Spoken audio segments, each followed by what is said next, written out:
Good afternoon, everyone. My name is Sam Stewart. I'm a Health Services Research Analyst here at the All of Us Research Program Data and Research Center.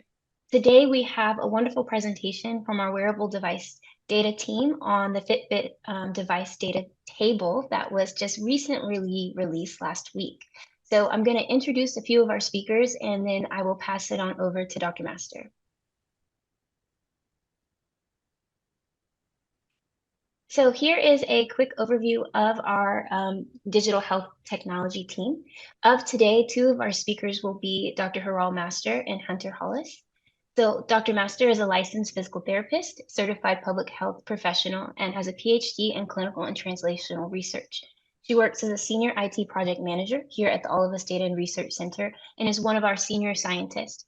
Here at the DRC, she also serves to lead a focus on scientific initiatives related to phenotypic and digital health data. I would also like to introduce Hunter. He will be working on the live demo portion of today's presentation. He is a data scientist here at the All of Us Research Program, DRC, specifically at Vanderbilt University Medical Center, working specifically in data science and core analytics teams. And as part of his work, he helps address researcher questions about survey data, data quality reports, and develop data pipelines for digital health technology. He received his Master's of Science in Business Analytics from Emory University and his Bachelor of Science degree in Human and Organizational Development and Economics. And so we are very excited to have both of these speakers today. And with that being said, I'll pass it over to you, Dr. Master. Thank you, Sam. And thank you so much for everyone for coming to this presentation today for this officer. We will get started. Sam, can you go to the next slide? So the big goals of today's officer is we want to give you an overview of off-cycle release because this is the first ever time that we have introduced this concept of off-cycle release. So I want to give a touch base on like what off-cycle release is and how it impacts you as a researchers when using the data. Second, I want to talk with you is about Fitbit device information, especially like how like Fitbit device is the first use case that we are trying to, experiment this concept of off-cycle release. And we are really looking for feedback to make sure this off-cycle release concept really aligns and meets the researcher's need. Next is we're going to talk about how to query this off-cycle data and integrate with mainline CDR. And our amazing data scientist, Hunter Hollis, is going to do a live demonstration on that. So it gives you guys an awareness on how to actually start working with this off-cycle data. Next slide. And then we'll open up the floor for question and answers. And throughout my presentation, or even when Hunter does live demo, if you guys have any questions, feel free to ask because I really want this to be interactive. So if something doesn't make sense, feel free to unmute yourself and ask questions, or like you can even put it in chat and our amazing host Sam would be happy to answer those questions or would moderate at the end of the presentation. So first, like I think the current research data release model that we had is, we would release curated data repository, which would include phenotypic as well as genomics data, and we would make it available on researcher Workbench. So what that means is we would have 4 versions of CDR, that is curated data repository, 2 in register tier and 2 in control tier. Within register tier, we would have CDR base and CDR, and within control tier, we would have CDR base and CDR. And we would release the CDRs like 1 or 2 times a year. So again, it ranges. So this was a research model. Next slide, please. So now with this off-cycle release data release model, what are we trying to do is, like current research, we have V7 CDR, like V7 curated data repository, which was available on researcher Workbench. And it includes all the participants who have been enrolled until July 2022. So when we released this data back in 2023, we did not include some data types because of the curation activities was either not completed or we needed some more time to do some data quality evaluations on the backend end. So we then realized, okay, now Fitbit device data is ready. How about we provide this data to researchers before we even do our mainline CDR launch, which would be like V8 curated data repository, which would happen sometime later this year. So we want to provide, data as it gets ready to researchers, and hopefully it would help them answer some other research questions they have. So one of the major feedback that we got when people were using data from Fitbit is we need device information because it's very critical as data coming from different devices would affect their study design, or they might want to control for device information as a part of their study design. So we really were very mindful of that feedback, and we were started our activities around how we can model this data and how we can release this data in in a secure fashion. So in this off cycle, so that's why we tested, okay, let's make this Fitbit device as a first off cycle phenotypic data release model where uh, you can link this data with the mainline CDR using person ID. So that is something, the functionality would still be there that you can integrate that with mainline CDR. And the reason we are going to hold this data to the, to the V7 data cutoff date so that we can maintain the consent and withdrawal harmonization. So what that means is you guys won't see any orphans data into your data, like all the data which occurs in this off-cycle release, those participants should already be there, like those participant IDs should already be there in the mainline CDR, which has been launched. So currently I want to highlight that we won't have the off-cycle releases, will not have data apps compatibility. What I mean by that is we encourage researchers to use cohort or dataset builder tools. But with this off-cycle release, we won't have that apps compatibility right now. So that's why we would be providing these resources, like how you can query the data, hardcore query the data using SQL into your chapter network.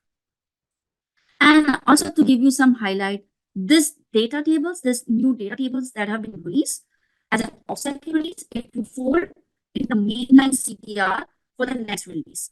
So in V8 CDR, like V8 curated data repository launch, whenever we do that later this year, this device table will be part of that mainline CDR. So that's like the concept of this off-cycle resource data release model. It's new, and we are really open to the feedback that you guys have to see whether it meets your demands. Next slide.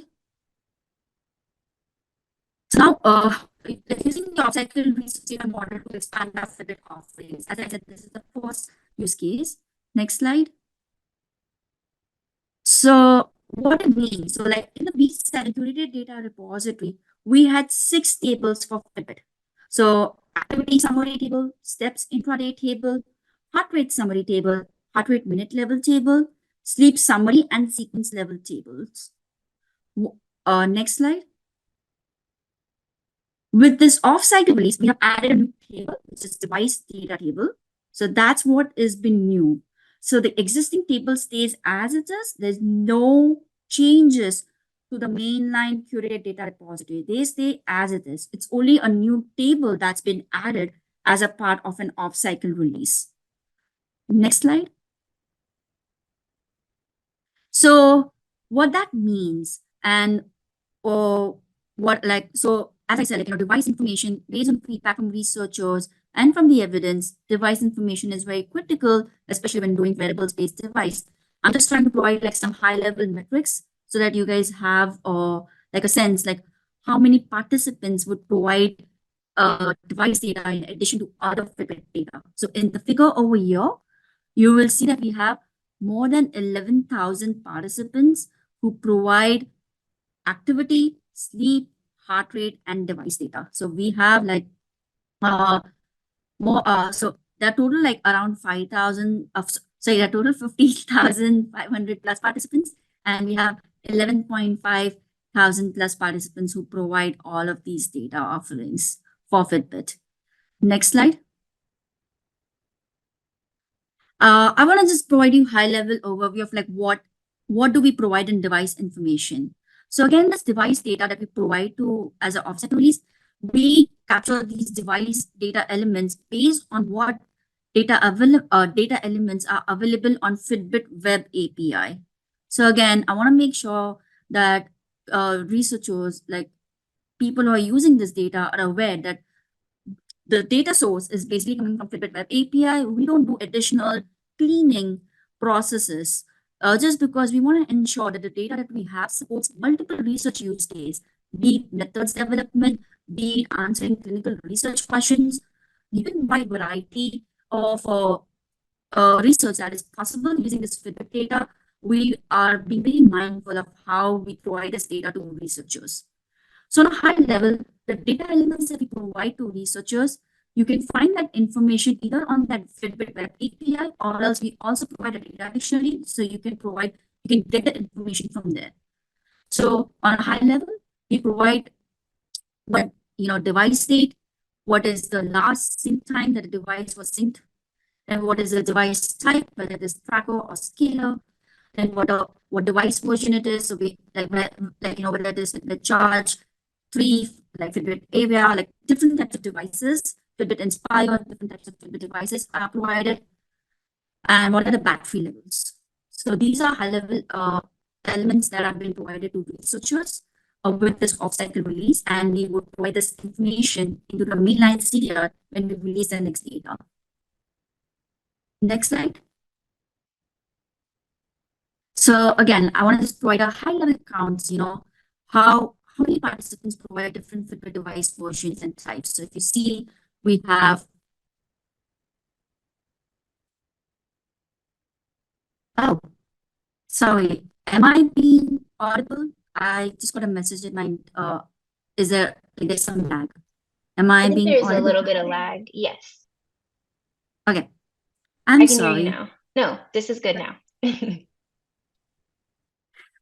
Great. So on a high level, these are just high level counts of like how different devices have been used by participants. And please remember, all the Fitbit data that's been made available right now as a part of this off-cycle release, they come under Bring Your Own Device umbrella. So these are the participants who own a Fitbit device, and they have approved to connect their device with the program portal, and they've agreed to share their device with the program. So on a high level, we have around 37% participants who use Fitbit Charge, and then we have 24% participants who use Fitbit Versa. So you can see different counts of participants using different device types in this slide. Next slide, please. Then also, like, as I said, like, you can also correlate this Fitbit battery levels with Fitbit steps, like step counts. Like this is just on a high level, like, how this device data can be useful. So if at all I want to know, oh, does battery level vary by someone's step count? Do we have any correlation? Like if you guys want to do any such kind of research questions, so you can definitely combine this Fitbit device data with any of the Fitbit tables. That is possible. You guys can explore other stuff. Does step counts vary by different Fitbit versions or something like that? So this data would, or this data offerings would allow you to conduct such research question where you can combine the new device data with the existing Fitbit tables, and you would be able to do some data exploration. Next slide. You can also like one way of like what it means that you can incorporate or integrate, combine this device data with mainline CR. So here is one example we are showing that, you can combine the participants who provide device information with basic survey, like if you want to know like, okay, what is the demographics breakdown of that? And we're just showing you one instance, like I'm just showing you one instance, what that means that, okay, so of all the participants who provided Fitbit device information and it's been made available on Researcher Workbench, around 10,000 plus participants reported being white on the basic survey. So this is a high level this is another use case that you can use to combine device data with the mainline CDR. Next slide. Yeah, this is how you can, again, if you want to look at sex at birth, can you combine it? Yes, so you can combine with any number of questions available, be it survey data, be it EHR data. You can combine Fitbit device data with any of the other data offerings by using Person ID. Next slide. So what resources we have available to make sure that you understand these offerings? So we have a data dictionary where we have added the rows around the device table starting, and you would be able to see that. Like you will also be able to see what transformations we have done to the data to abide with our privacy rules and to minimize the privacy leaks. Also, we have release notes where you can have an understanding of like what off-cycle release is.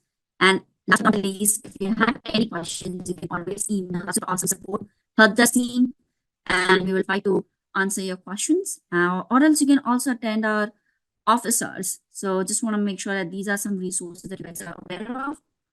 Next slide.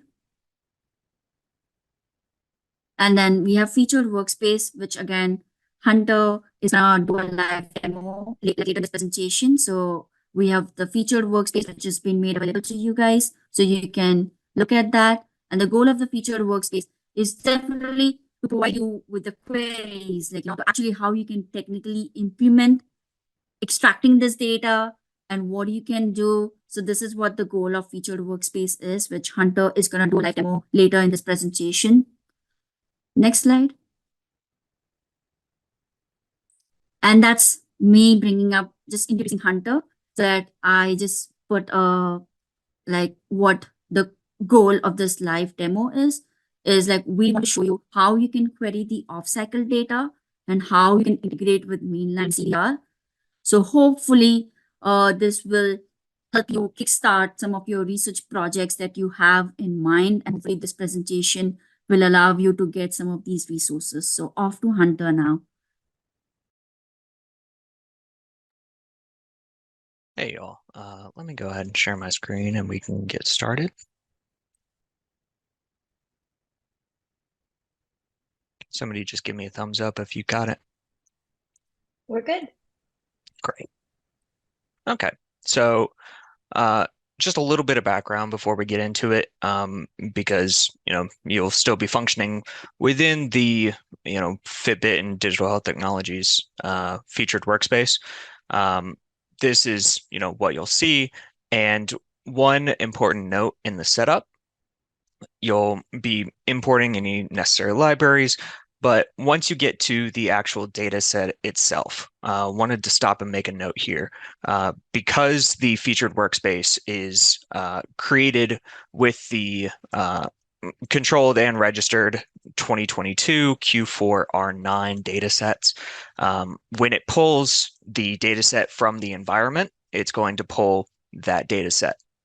However, if you're recreating your own workspace and following this as a guide rather than duplicating the featured workspace, what you'll want to do is you'll actually need to hard code the data set, because the off-cycle release is specifically for the Q4 R9 dataset, where your workspace may connect to the Q4 R11 dataset. Okay, and it'll be important for us to have the correct data set and also the off-cycle data set saved as variables to use in the workbook later. Okay. Now, there's a lot of great information in here, and also keep in mind I've taken out any outputs here that would show participant level data for participant privacy policy. A lot of good information that we won't go over today, but getting each count of availability across the different types of Fitbit data, heart rate, activity summary, steps, sleep. But we're going to skip straight to device to cover the new material. So we're going to talk about the device data extraction and manipulation first, and then we're going to talk about how to integrate with the existing data, both in terms of existing Fitbit data and existing CDR information. So like Hiral mentioned, the device table includes person ID, so it can be linked back to any other existing data. We have device ID for a primary key identifier of each device. We have the date, battery level, device version, device type, and last sync type. And so just to get a basic count of participants with device data. We will create this query here. We have a query of just selecting the distinct count of person IDs from this device data set device table. And we see that we have 13,449 participants with device data in our data set.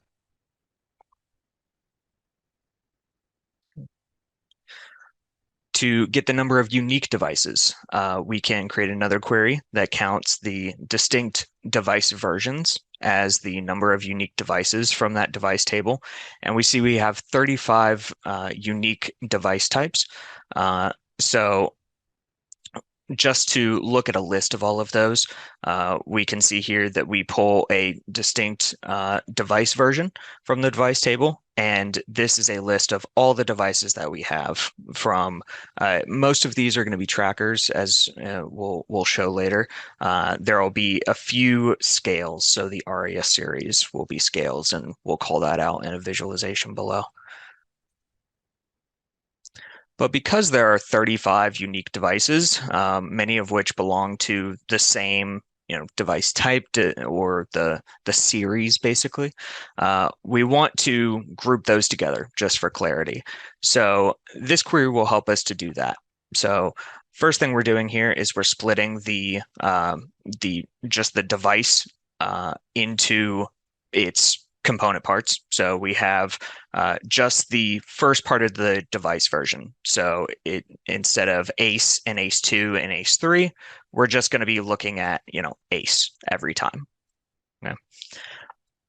And then the device groups are going to, again, split these into separate distinct parts where, again, Flex and Flex2 just become Flex. And we see our results here where the device versions are grouped together, and we have a total number of participants with each device version. I highly recommend doing this in your own work, just to, because, the different series of the same tracker may, lead to similar results.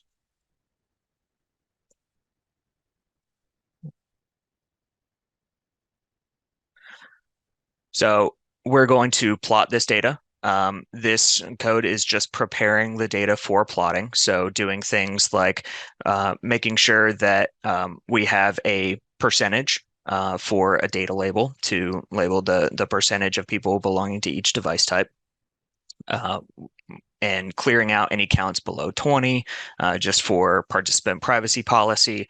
And then just, tightening up our data types, making sure everything's sorted so that we, get the clean visual that we're looking for.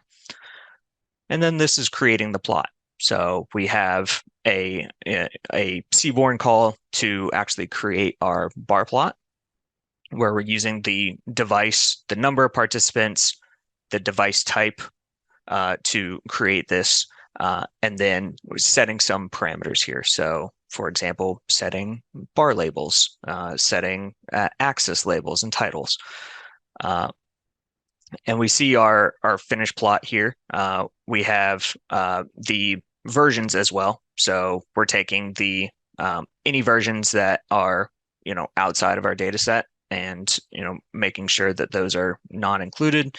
And we have a visualization here we saw in the presentation where we can see that the Charge and Versa are our most popular trackers, and overall we're seeing a lot more trackers than scales. Only about 12% of our devices that were in our data were scales.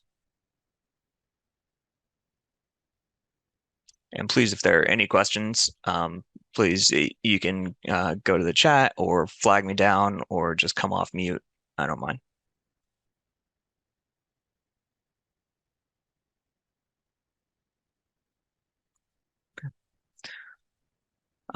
So getting the number of devices per participant, again, we're just going to use a SQL query for this, going to the device data set and the device table. This output has been removed, but the output here is just a table with the person ID and the number of devices that they have. We're going to be interested in the number of devices each participant has, and we're going to prepare that for a plot as well. same idea, just getting labels, percentages, and also suppressing our counts fewer than 20. And then this is our plot. Again, we're calling Seaborn with in devices, in participants, and setting our style parameters.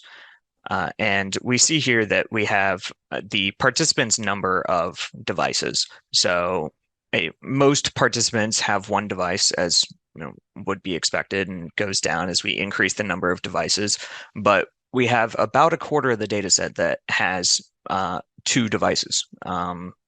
Combined, we have approaching 30% that have multiple devices.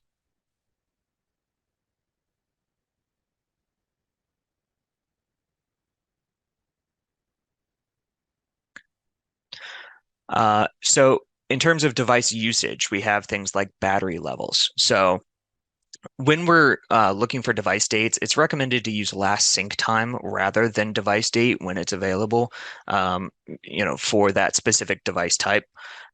So again, we're going to query here for a person ID, the version, device date, battery level, last sync time, all of the columns in our device table. We're also getting hour, year, and last sync date as our timing variables so that we can, aggregate this in different levels. Okay, we're reading this query in, and then we're also, this line is just filling in null values with 0 as, if we have a null value for battery level, typically that's associated with it being empty. Again, suppressed output here, but all of the columns mentioned above are the outputs of a preview table here. And then we're going to use that to create a histogram of the battery levels. So we have our plot here, just using Seaborn to make a histogram plot of the battery level column of our data set. And we can see here that our battery levels very often are at extremes. So many people have their device fully charged. Many are close or at 0. Hunter, I do have a question that might be Yeah. useful to others. Can you explain the difference between the device date versus the device sync time? Is the device date related to when the device was initially used? So last sync time is going to be preferred because this is working on a daily sync. And so, when it has a last sync time, it is the last time that the device was synced to the actual Fitbit app.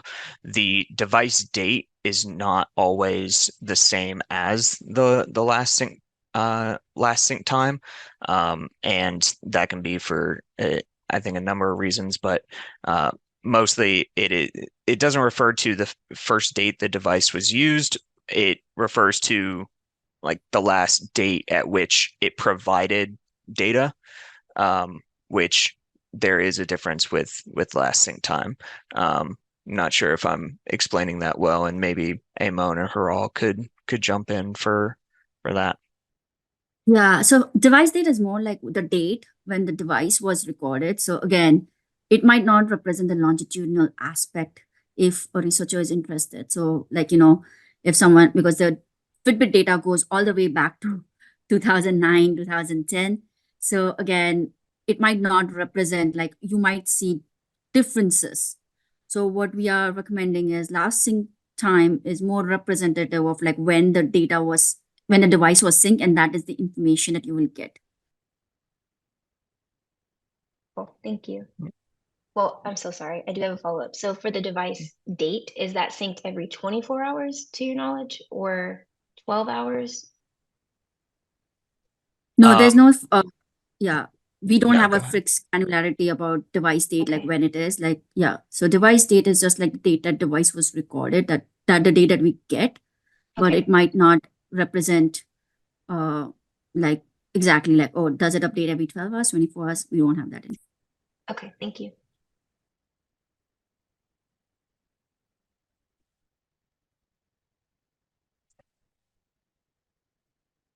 Okay, so looking back at our device data in terms of the number of people with each device, we have that represented again here, but we can also use that to average the battery level over time.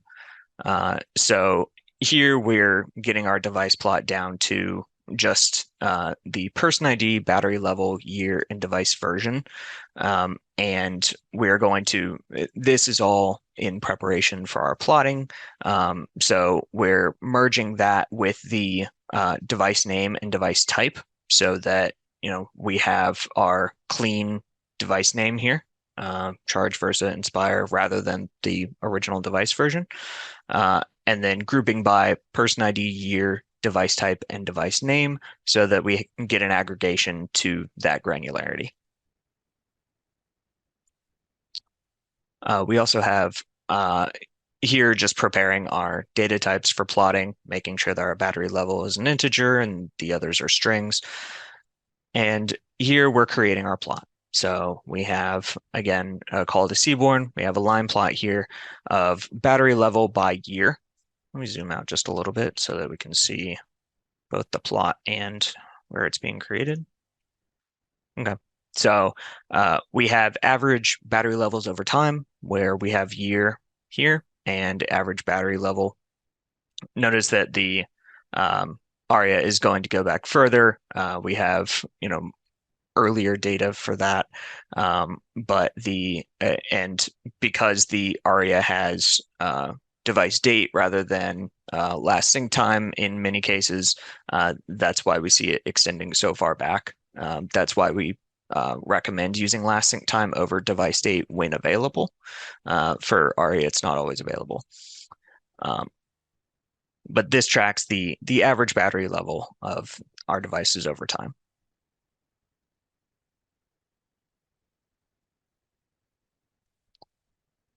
We have distribution of average battery level by device name and year, and I will, move through these so that we can get to the integration. But we have a histogram here of battery or a box plot here of average battery levels over time for each year and each device name. Again, ARIA dates back further, and we get, more tightly grouped data as we, move towards the present.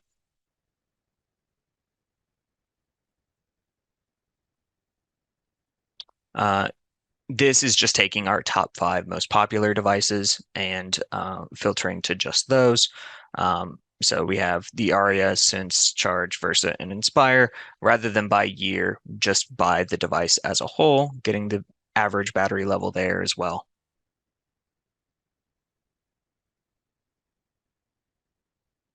And now this is where Dr. Master mentioned the relationship between average battery and activity level over time in their presentation. So this is an example of us pulling other, Fitbit data. So we have steps data from the activity summary table in our data set. And then we have the person ID coming from the device data set. And so we're going to join those together to see what the relationship is between the number of steps / activity level and active battery level over time. Okay. So we merge these two where we have person ID, a battery level, and year from our device usage data frame with our active DF here that just has person ID and steps.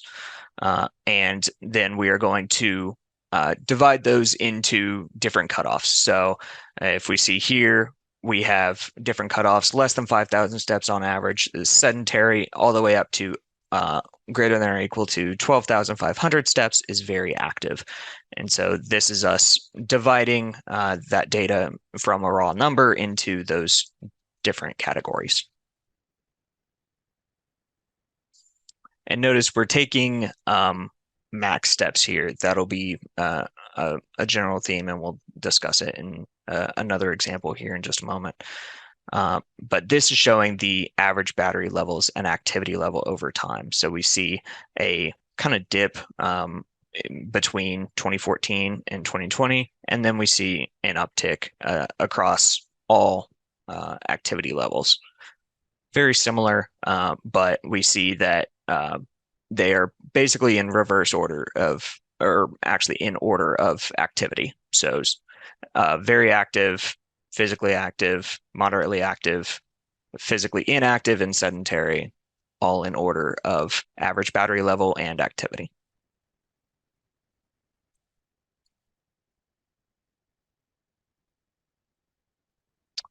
We have another distribution here of average battery level by activity, just in the form of a box plot.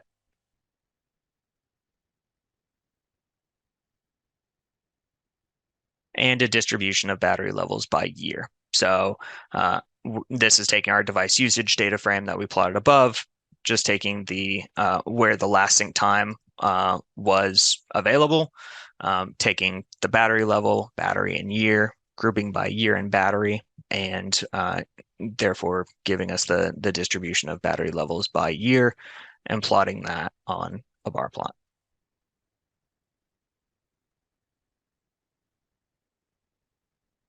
Okay, so let's talk about what I'm most excited about, which is the integration of device data with existing data.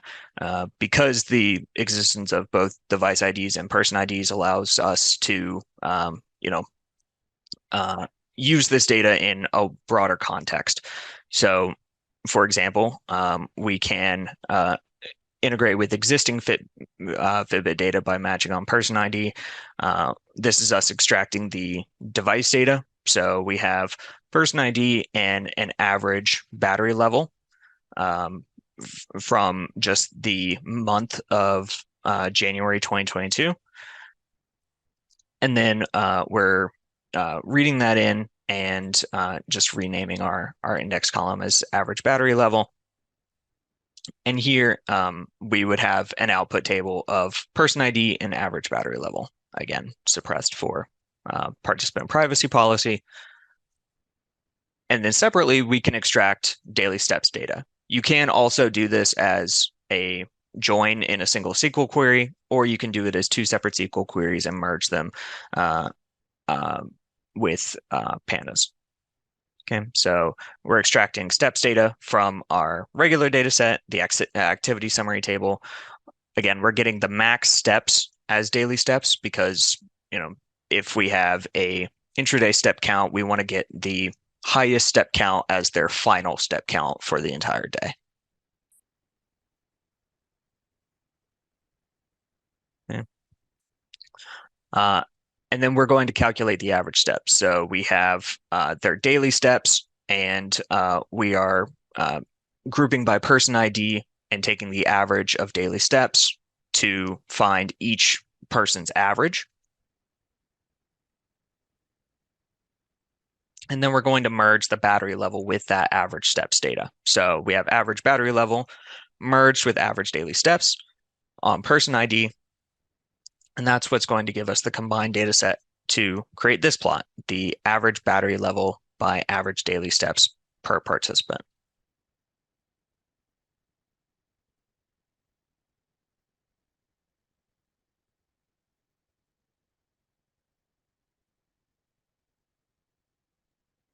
Okay.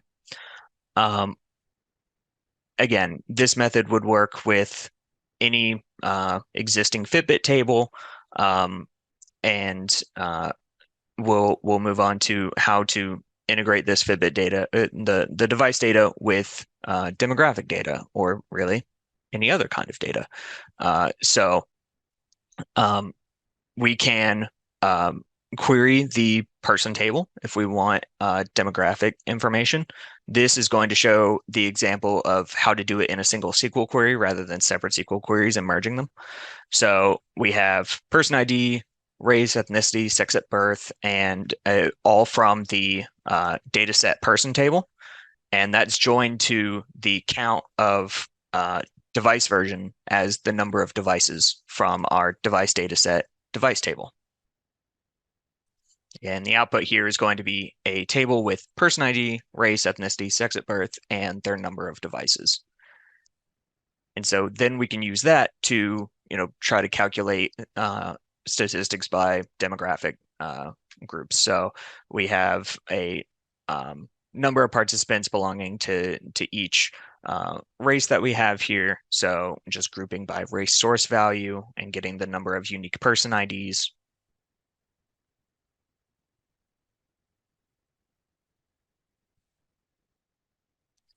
Here we're just, before plotting, doing a little cleanup of our labels and creating a bar plot of the number of participants with Fitbit devices by race. This was also shown in our presentation earlier. And we see here that we have our number of participants colored with this blue palette and the race information for each.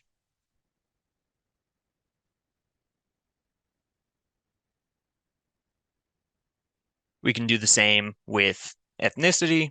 So this is cleaning up those labels and using those with our device data to show the number of Fitbit devices by ethnicity, this time in a bar plot with error bars.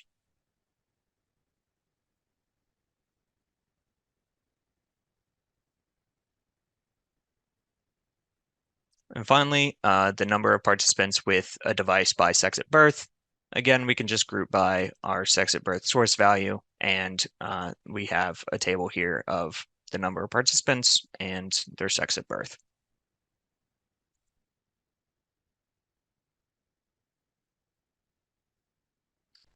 And finally, we can plot that as well. Again, with a call to bar plot.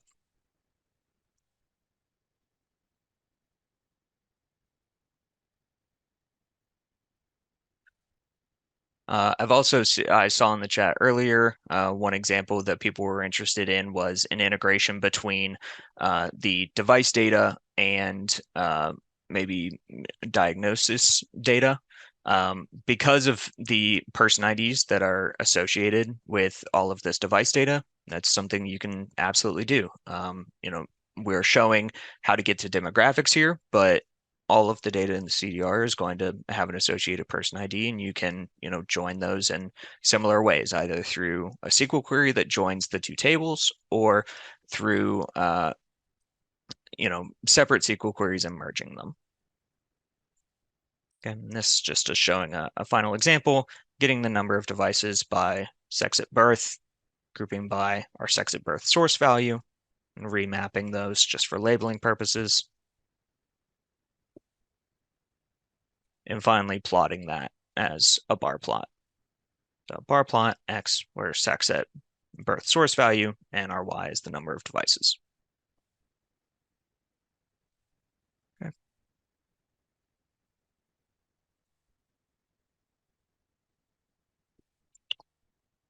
I know there was a decent amount there, so I definitely skipped over some of the details in terms of going line by line. If there are any questions, I'm happy to go back and walk through anything or answer any questions about the availability of data as a whole.